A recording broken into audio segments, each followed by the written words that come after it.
Alhamdulillahilladzi nahmaduhu wa nasta'inuhu wa nastaghfiruh wa na'udzu billahi min syururi anfusina wa min sayyiati a'malina may yahdihillahu fala mudhillalah wa may yudlil fala hadiyalah. Asyhadu an la ilaha illallah wahdahu la syarikalah iyyahu na'budu wa iyyahu nasta'in. Asyhadu anna Muhammadan abduhu wa rasuluh la nabiyya ba'dah al-mab'utsu fina rahmatan lil alamin. Allahumma shalli wa sallim ala hadzal nabil karim sayyidina wa habibina wa maulana Muhammad sallallahu alaihi wasallam wa ala alihi wa ashabihi ajma'in wa man tabi'ahum bi ihsanin ila yaumiddin. Amma ba'du ya ma'syaral muslimin, usikum wa iyaya bitaqwallah faqad fazal muttaqun. Qala Allah Ta'ala fil Qur'anil Karim, a'udzu billahi minasyaitonir rajim. Bismillahirrahmanirrahim. Ya ayyuhalladzina amanu taqullaha haqqa tuqatih wa la tamutunna illa wa antum muslimun.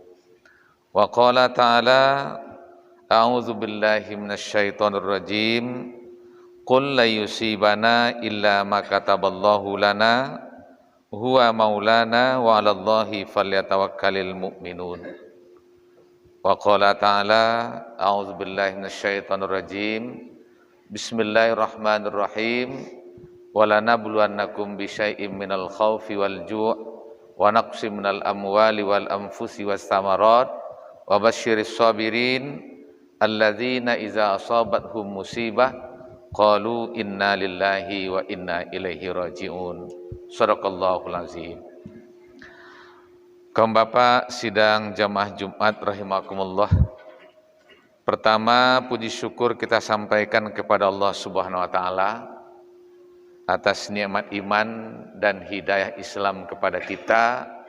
Alhamdulillah kita sampai detik ini dapat mengamalkan tuntutan Allah SWT, baik menyangkut iman maupun tentang Islam. Mudah-mudahan iman dan Islam ini tidak berpisah dengan kita sampai kemudian hari. Salawat dan salam kita kirimkan bagi junjungan umat Nabi Muhammad SAW sebagai suri tauladan kita dalam meraih kebahagiaan hidup dan juga untuk mendapatkan kebahagiaan akhirat di kemudian hari. Dan juga tidak lupa kita doakan kepada Allah, semoga orang-orang yang telah berjasa membentangkan Islam di permukaan ini dan juga nenek moyang kita yang berjuang di jalan Allah dan meninggalkan cencang letih jerih payahnya untuk kita, baik berupa harta maupun berupa yang tidak berupa harta. Mudah-mudahan jasa baik beliau itu diterima sebagai amal soleh di sisi Allah dan kita selalu mendapat barokah sebagai pewaris yang ditinggalkan untuk kita. Kaum bapak sidang jamaah Jumat rahimakumullah. Detik ini khatib kami menyampaikan usaha menghadapi musibah yang tengah melanda kita dalam kehidupan ini berdasarkan petunjuk Al-Quran. Dalam surat At-Taubah tadi disampaikan bahwa segala ujian itu sudah termaktub dalam catatan Allah, bahwa akan ada ujian dan musibah pada satu waktu. Dan yang kedua dikatakan juga di dalam surat lain, wa ma asabakum min musibah illa bima kasabat aidikum. Baik secara individu, kelompok, masyarakat, bangsa dan negara, bahwa segala macam ujian itu walaupun sudah termaktub dalam catatan Tuhan, terpanggil oleh perbuatan kita masing-masing, perbuatan kita secara keluarga, perbuatan kita bermasyarakat, dan juga perbuatan kita berbangsa. Segala macam ujian itu, dalam arti Allah sudah suratkan Kalau begini yang dilakukan umat manusia, maka ini ujiannya. Kalau ini yang dilakukan oleh manusia, maka ini ujiannya. Catatan itu sudah selesai. Tetapi kapan itu terjadinya? Ketika manusia memanggilnya dengan catatan itu sendiri. Hari ini kita lihat yang sangat merisaukan kita. Kalau hadis Nabi menyatakan al-haya'u nisful iman, rasa malu itu seperdua dari iman. Ketika rasa malu itu tidak ada lagi dalam bentuk sempurna, dan bahkan sebuah usaha menghilangkan rasa malu menjadi kebanggaan. Bahkan hari ini di dunia modern, ya, perbuatan yang tidak punya rasa malu itu dijadikan ajang ekonomi, mencari sumber keuangan, mampu menceritakan pribadi sendiri ke dunia maya, sehingga orang ingin membaca, dan dia meraup uang dari tiap orang membuka, dan tidak segan menampilkan fisik-fisik secara terbuka. Pada Allah telah menyatakan dalam Al-Quran, kullil mu'minati yaghdudna min absarihinna wa yahfazna furujahunna. Katakan kepada orang-orang beriman agar mereka meredam pemandangan, dan juga agar mereka memelihara harga diri dan kehormatan. Hari ini itu yang diperjualbelikan. Tentu semua rasa malu yang tidak tertutup lagi otomatis mengundang bencana-bencana, musibah-musibah, malapetaka, mara bahaya, dan pada titik akhirnya nanti tentu akan berujung ke sebuah hal yang sangat ditakuti oleh manusia. Inilah suratan yang sudah dikatakan dalam surat Taubah, ketika manusia memanggilnya dengan sebuah perbuatan, sekecil-kecil apapun kesilapan dan kesalahan itu, jika tidak cepat disangkutkan kepada Allah Sang Pencipta dengan ampunan dan menggantinya dengan kebaikan, tidak akan ditunggu lama, musibah itu akan bermunculan. Maka itulah sebabnya salah satu ditafsirkan dalam Al-Quran. Ketika orang pergi ke Makkah, ada ayat yang menunjukkan kepada setiap individu, liyashhadu manafi'a lahum, agar Anda semua melihat dampak dari kerja Anda sebelum pergi ke Makkah dan selama ada di Makkah, dan perbuatan itu akan berbalik dalam hitungan detik ataupun menit, tidak akan sampai hitungan jam. Baik yang dilakukan akan tampak kebaikan dibalas Allah, salah yang akan dilakukan maka juga berdampak keburukan. Maka dikatakan liyashhadu manafi'a lahum, agar perbuatan-perbuatan itu menjadi saksi ketika Anda kembali ke kampung halaman Anda. Karena di sini kita tidak akan dibalasi seperti apa yang terjadi di kota Makkah. Ada goresan hati yang tersimpan yang tidak enak, tidak lama ditunggu pembalasannya. Ada goresan hati yang sangat bahagia dan bersyukur kepada Allah, tidak berhitung detik dia akan muncul kebahagiaan yang diberikan Allah Subhanahu wa taala. Oleh sebab itu, ketika di permukaan bumi hidup ini, kita akan diperlihatkan sebuah ujian-ujian tersebut. Dan sering disampaikan ayat ketika bertakziah oleh para guru kita dan ustadz kita, walanabluwannakum bisyai'in minal khaufi, kami akan uji kalian, kata Allah, dengan rasa takut. Hari ini rasa takut luar biasa. Kalau misalnya dengan derita-derita yang ditakuti hari ini, kalau kita tidak mawas diri, ada orang juga yang menakuti kita. Apakah dengan cara lunak atau dengan cara keras, sehingga kita menjadi takut hidup di dunia ini. Seperti itu yang diciptakan oleh alam hari ini. Makanya ketika Allah katakan minal khaufi wal ju'i, dengan rasa lapar, sehingga sering kita lihat di TV terjadi pertengkaran tentang aktivitas-aktivitas yang terlarang atau dilarang mencari makan? Jawaban mereka, saya mencari sesuap nasi, Pak. Itu bukti wal ju'i, tanda laparnya hari ini. Wa naqsim minal amwal, harta mulai berkekurangan.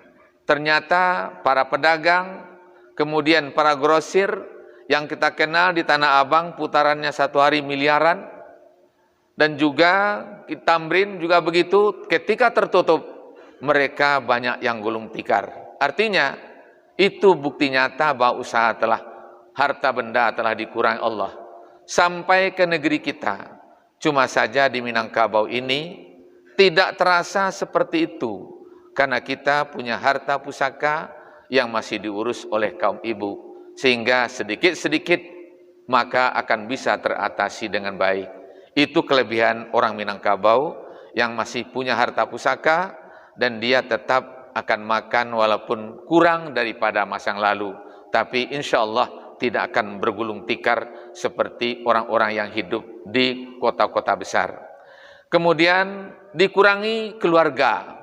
Isak tangis kita lihat di televisi, dan di tengah kehidupan kita secara beransur-ansur bahwa musibah ini mengundang dan memanggil keluarga-keluarga dekat dan dinyatakan positif, sehingga untuk menjamahnya saja tidak bisa lagi. Miniatur alam ukhrawi sudah mulai muncul. Artinya di alam akhirat besok kita tidak bisa kenal dengan anak dan istri, bapak dan ibu serta keluarga. Hari ini ditutup untuk perkenalan dengan musibah yang terjadi hari ini, dengan COVID, bahwa keluarga kita dibungkus, kita tidak boleh menyentuh dan kita tidak boleh melihat. Hanya air mata yang terurai ketika mengenang nasib keluarga itu. Ini bagaikan miniatur hari berbangkit. Nah, begitu dahsyatnya ujian yang diberikan Allah pada hari ini. Tapi Allah memberi jawaban di ujung ayat. Wa basyiris sabirin. Beri kabar gembiralah mereka. Siapa itu ya Allah? Yang mampu berkata, menghayati, memahami dan bersikap inna lillahi wa inna ilaihi raji'un. Semuanya mampu dipulangkan kepada Allah Subhanahu wa ta'ala. Ketika itu iman dan Islam akan melindungi mereka dan akan membentengi mereka dengan keyakinan ini milik Allah. Dengan Islam pasrah kepada Allah, aku harus terima dengan rasa ikhlas kepada Allah Subhanahu wa ta'ala. Tidak ada penyesalan, karena itu adalah sudah ketentuan dan suratan dari Allah Subhanahu wa ta'ala. Kaum bapak sidang jamaah Jumat rahimakumullah, seperti apa bisa kita menghayati innalillahi wa inna ilaihi raji'un, iman dan Islam itu secara baik? Semua kita tahu dengan biji salak. Yang pertama kita kelupas adalah kulitnya. Itu bagaikan pengakuan lahiriah. Apakah itu 2 kalimat syahadat? Setelah kulit kerasnya kita kelupas lagi kulit tipisnya. Itu kita tahu arti 2 kalimat syahadat dan iman itu. Setelah kulit halusnya kita kelupas, dapatlah isinya.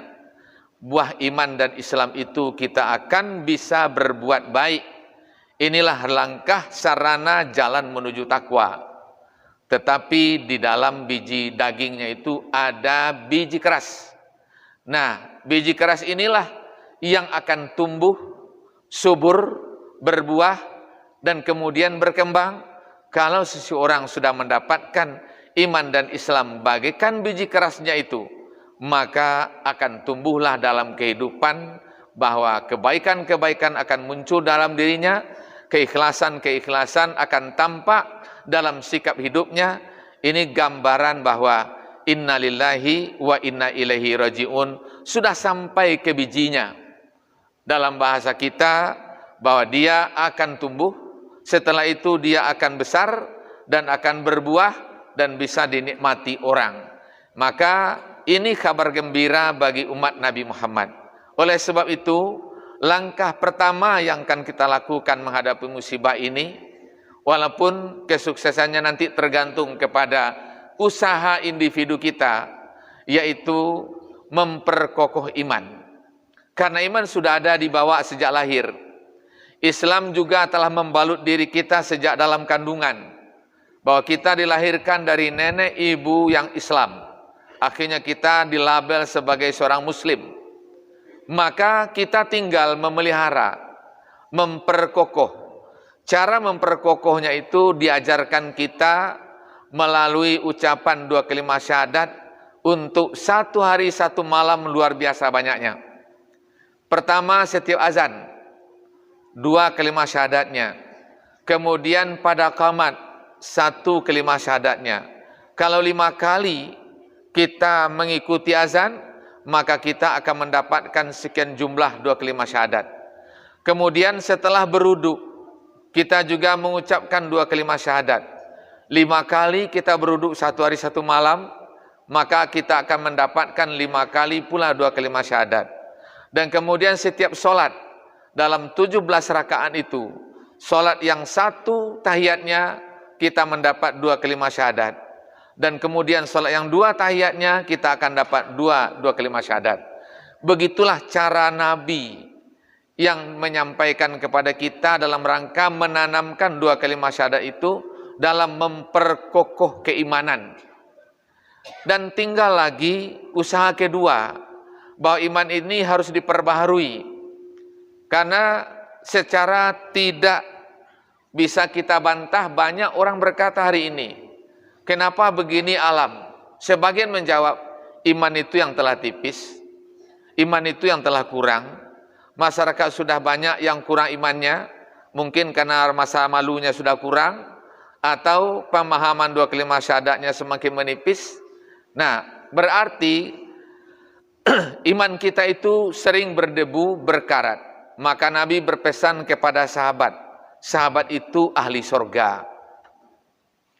Abu Bakar, contoh, pernah bertanya kepada Nabi, kalau memang 8 pintu surga ya Rasulullah, engkau dipanggilnya oleh yang 8 tersebut, masih adakah umat engkau yang dipanggilnya ya Rasulullah dari 8 pintu surga? Rasul tersenyum, lalu Rasul menjawab, ada ya Abu Bakrin. Siapa ya Rasulullah? Orang yang ada di sampingku, yang digelari dengan As-Siddiq. Berarti Abu Bakar juga dipanggil. Umar bin Khattab, kata Nabi, kalau adalah Nabi setelah saya, maka Umar bin Khattab inilah orang yang akan menjadi Nabi. Tapi Nabi tidak ada lagi setelah saya. Utsman bin Affan, yang membiayai kehidupan orang Arab. Ali bin Abi Thalib, di depan mereka ahli surga ini, Nabi masih berkata, jadidu imanakum, perbaharui iman kalian. Coba bayangkan, tentu saja para sahabat-sahabat senior akan bertanya kepada Nabi, kaifa nujaddidu imanana ya Rasulullah? Seperti kaget, heran. Kenapa? Karena mereka sudah ada informasi ke surga, ketaatan mereka sudah luar biasa, keyakinan mereka sudah tidak bisa diragukan lagi. Bahkan ada yang dijanjikan Nabi, engkau duduk di sampingku besok di surga Firdaus. Tapi Nabi berkata, jadidu imanakum, perbaharui iman kalian. Sahabat dengan bahasa yang sangat pendek, kaifa nujaddidu imanana ya Rasulullah? Qala, Rasul menjawab, aksiru la ilaha illallah, perbanyak oleh kalian mengucapkan kalimat la ilaha illallah. Sehingga guru-guru kita menyatakan, fa'lam afdalu zikri annahu la ilaha illallah. Berarti meletakkan zikir yang paling utama itu adalah kalimat la ilaha illallah. Diucapkan dengan lidah, ditetapkan dengan hati, dan kemudian dilahirkan dalam tindakan sehari-hari kita bahwa tiada Tuhan selain dari Allah. Ini yang pertama. Maka samping menguatkan iman itu, kita bersihkan iman dari debu-debunya. Duduk sendiri malam hari, apakah sudah sholat tahajud? Nah, karena orang sudah tidur, kita bisa melantunkannya dengan baik, dengan suara agak sedikit terbuka. Atau sesudah sholat, setelah selesai berzikir, bertasbih, bertakbir, bertahmid, dan selesai mendoa, sebelum diangkat panggul dari lantai itu, kita lantunkan kalimat tersebut. Lalu kita iringi dengan doa, ya Allah, wahai yang membolak-balikkan hati, tetapkanlah hatiku berada dalam agamamu dan mengikut nabimu dan ketaatan untuk seperti yang disampaikan oleh Rasulullah. Dengan bahasa kita boleh, bahasa kita baik, dengan bahasa kita yang dapat kita rasakan Allah sangat maklum.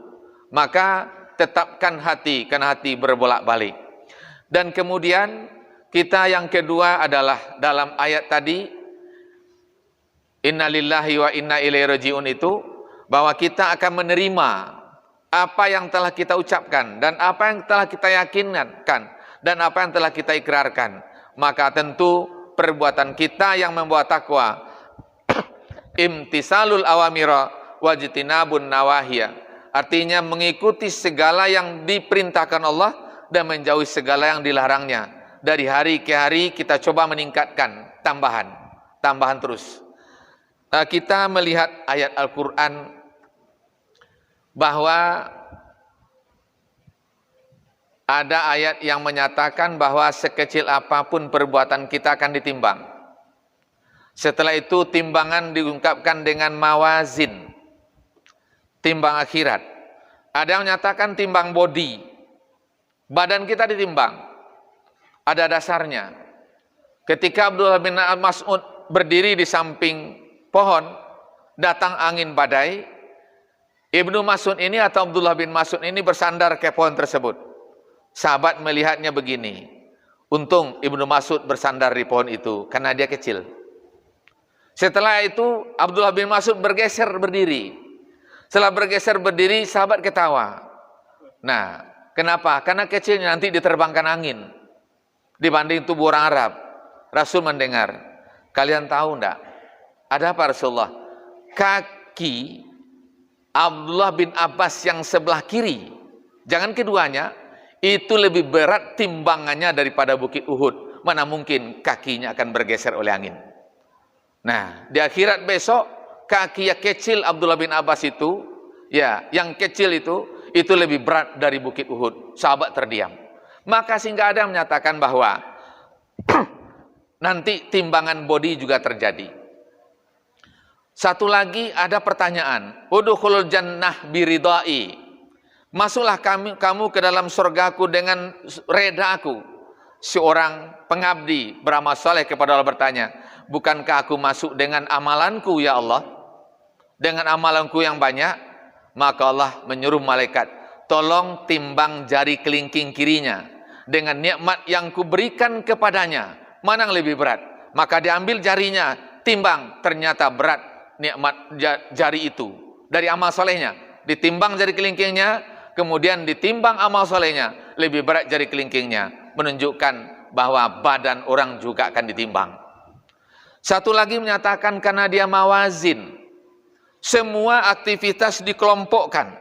Solat ditimbang dengan sama timbang solat, puasa ditimbang dengan timbang puasa, zakat ditimbang dengan timbang zakat, sedekah ditimbang dengan timbang sedekah. Ketika solat ditimbang, kemudian tidak cukup timbangannya, baru diambil solat-solat sunatnya. Malaikat menjawab, timbangan solatnya berat ya Allah. Kenapa? Karena dia rajin solat sunat.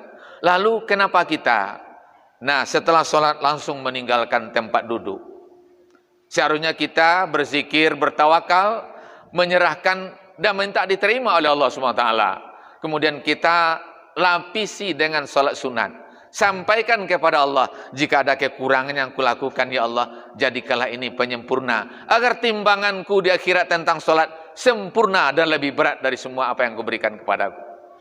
Kaum bapak sidang jemaah Jumat rahimakumullah, berarti ibadah kita perbaiki untuk dekatnya kepada Allah.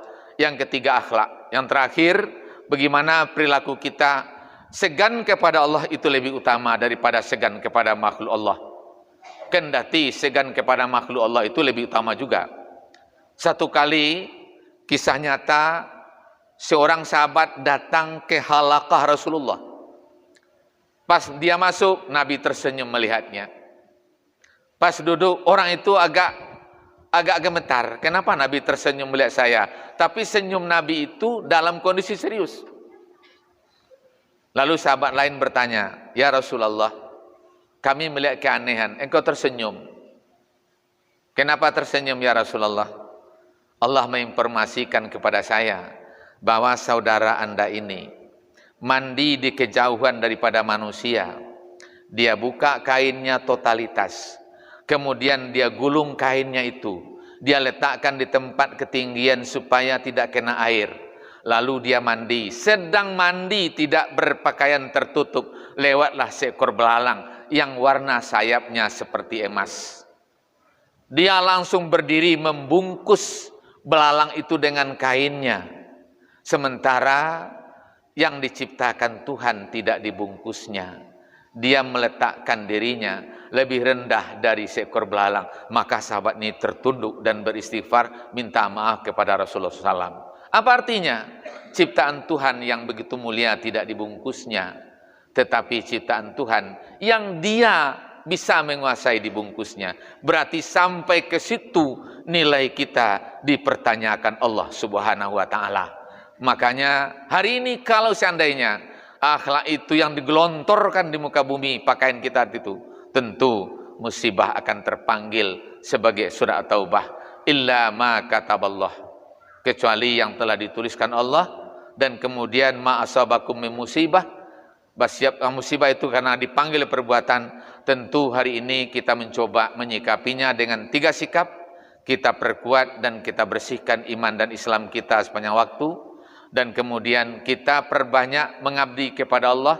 Dan kemudian yang ketiga, kita perbaiki perilaku kita kepada Allah Subhanahu wa Ta'ala, lahir dan batin. Mudah-mudahan Allah melepaskan musibah ini secepatnya dari kita, keluarga kita, masyarakat kita, kampung kita, dan negeri serta bangsa kita. Amin ya rabbal alamin. Fa'tabiru ya ulil absar la'allana minal muflihin.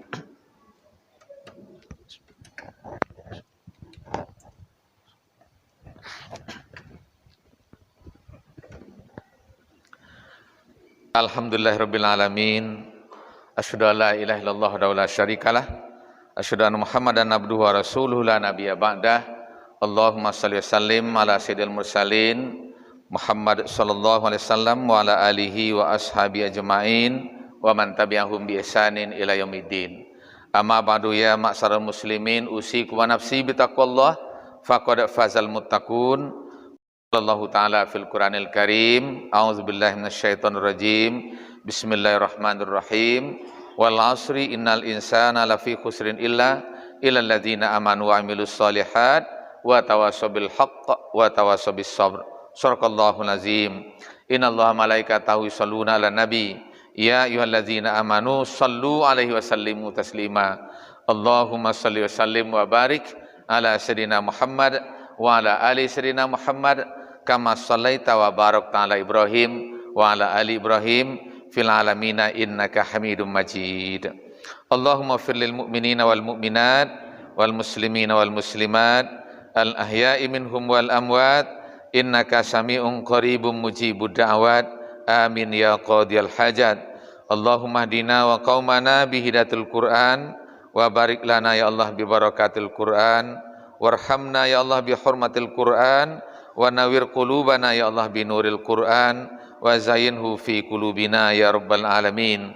Rabbana taqabbal minna innaka antas samiul alim wa tub alaina ya Allah innaka antat tawwabur rahim. Rabbana ighfir lana dzunubana wa liwalidaina warhamna warhamhuma kama rabbayana shaghira wa kaffir anna sayyi'atina wa tawaffana mal abrar.